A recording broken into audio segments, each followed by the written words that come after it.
ಒನಕೆ ಓಬವ್ವ, ಕಿತ್ತೂರು ರಾಣಿ ಚೆನ್ನಮ್ಮ ಇವರನ್ನೆಲ್ಲ ಬೆಳಗ್ಗೆಯಿಂದ ನೋಡಿದಿರಲ್ವಾ.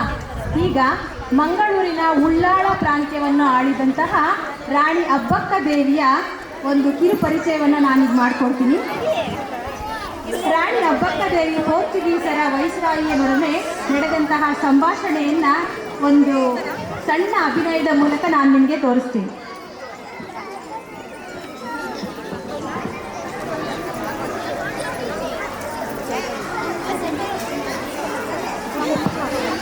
ಸಾಕು ನಿಲ್ಲಿಸು ವೈಸರಾಯ್, ಏನು ಈ ಉಳ್ಳಾಳದ ನಾಯಕರು ನಮ್ಮ ಮೇಲೆ ಆಕ್ರಮಣ ಮಾಡುವರೇ? ಓಹೋ, ನಾವೇನು ಹೇಡಿಗಳಲ್ಲ.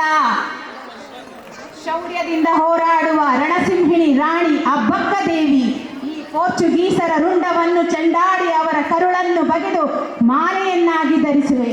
ಕನ್ನಡ ತಾಯಿಯ ವೀರ ಕಟಾರಿಯ ಪೋರ್ಚುಗೀಸರ ನೆತ್ತರಿನಿಂದ ರಣದೇವತೆಗೆ ಅಭಿಷೇಕ ಮಾಡುವೆ.